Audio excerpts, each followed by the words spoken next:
Salut à toi, aujourd'hui on va voir 3 choses indispensables et à faire dans l'ordre avant de filmer un plan. Alors ces 3 choses, dans la grande majorité des cas, tu devras tout le temps le faire.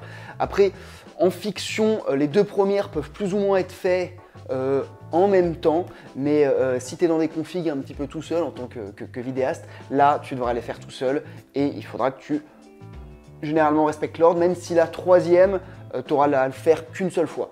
Dans le sens où même si tu changes de plan, tu n'auras pas forcément à refaire la 3e chose à partir du moment où tu l'as fait pour le premier plan. Ok, bon, alors qu'est-ce que c'est ces 3 choses? La première chose, logiquement, c'est le cadre, donc poser un cadre.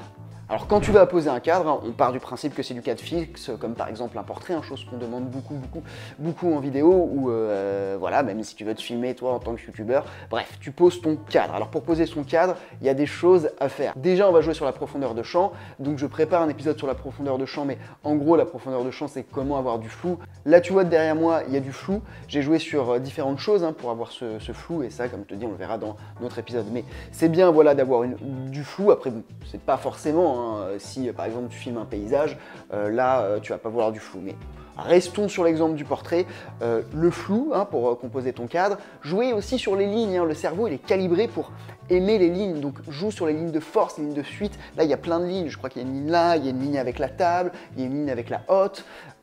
Tu vas pouvoir aussi jouer sur les règles de cadrage. Donc là pour le coup je me suis un petit peu décentré, c'est la fameuse règle des tiers, mais tu peux aussi carrément centrer ton personnage et peut-être jouer sur le surcadrage. En gros l'idée c'est vraiment de faire quelque chose qui soit agréable pour l'œil, pas quelque chose qui soit un petit peu agressif. Alors ça, c'est pas forcément un cadre qui est joli, parce qu'en fonction de ton parti pris, peut-être que tu voudras faire un truc un petit peu... voilà, si tu filmes par exemple un mort-vivant, je sais pas, mais voilà, je veux dire, c'est pas forcément obligé d'être joli, mais en tout cas ça doit être agréable et fluide pour l'œil. L'œil doit glisser sur le cadre. Aussi, évidemment, tu vas prendre en compte le décor quand tu vas faire ton cadre. Et ça, le décor, c'est super important. Et pour moi, dans un cadre, c'est limite plus important que la caméra ou l'optique que tu vas utiliser.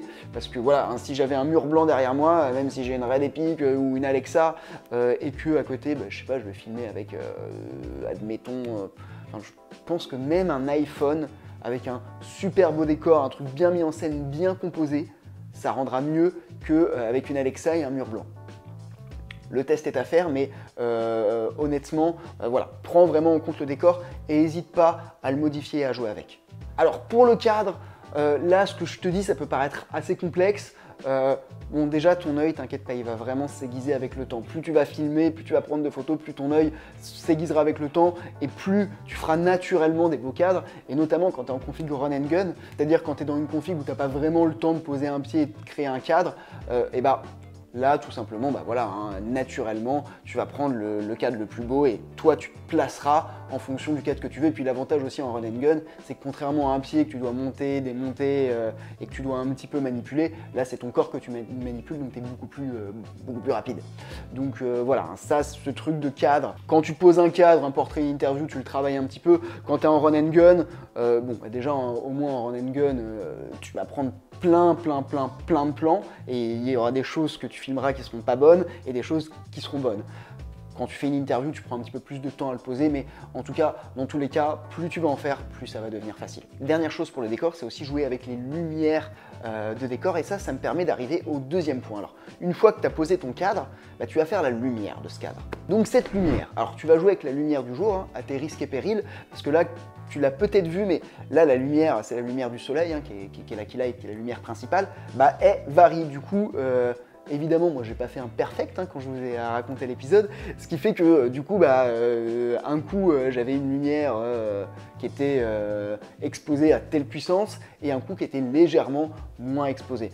Et en coupant, forcément, c'est pas tout le temps, et en raccordant, c'est pas tout le temps la même exposition. Donc, la lumière des naturels, c'est cool, c'est super cool, sauf que en termes de raccord, ça peut être un petit peu chiant, mais bon, tant pis.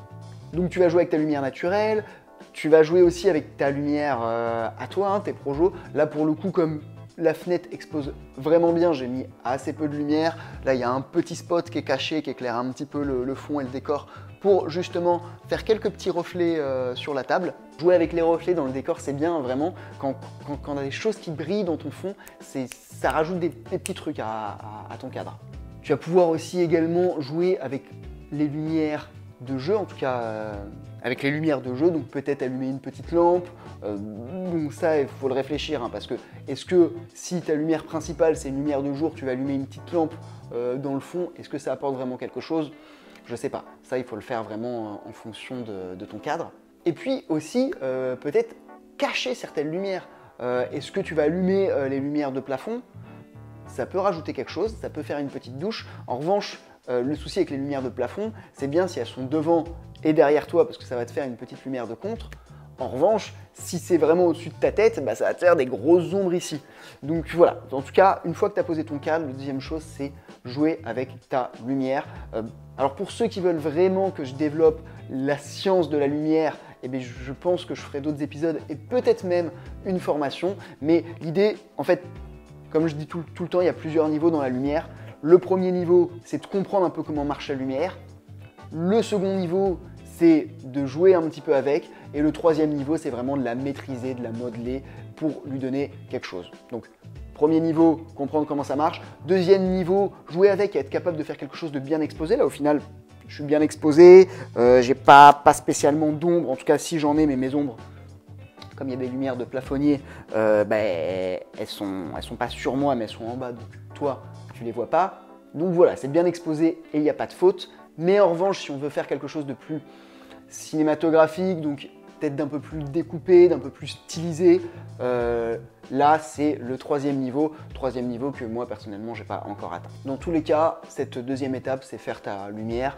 Et si tu es au niveau du vidéaste, donc pour reprendre notre exemple du portrait, l'idée ça va être de faire quelque chose où on soit correctement exposé, hein, c'est-à-dire que j'ai tout mon visage qui soit plus ou moins bien fait, éventuellement une petite lumière de contre. Alors là pour le coup, j'ai pas fait de lumière de contre parce que c'est compliqué de se faire une lumière de contre tout seul, mais dans les vidéos que je fais chez moi, tu pourras les regarder.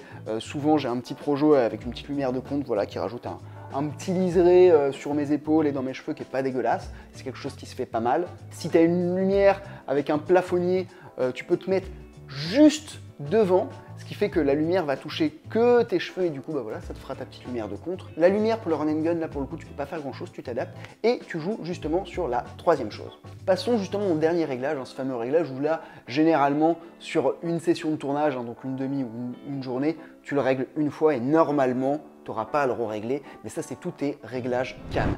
Et ça c'est un petit peu complexe. Mais du coup, la prochaine vidéo que je fais, hein, là je pense que je vais aller déjeuner, ensuite je vais la faire, ça va être justement sur les réglages cam. Voilà, on arrive à la fin de cet épisode, j'espère que ça t'a plu. Comme d'habitude, tu n'hésites pas à t'abonner, ça me fait plaisir, et la petite cloche, ça me fera encore plus plaisir. Le like aussi des familles, il fait très plaisir, et un commentaire aussi. Généralement, je réponds à tout le monde, enfin en tout cas je réponds à tout le monde dans la semaine où est sortie la vidéo. Après c'est possible mais c'est un petit peu moins sûr.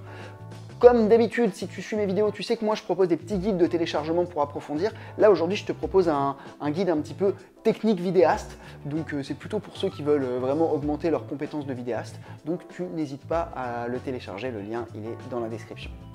Voilà, j'espère que la vidéo t'a plu et moi je te dis à la semaine prochaine pour une nouvelle vidéo. Ciao!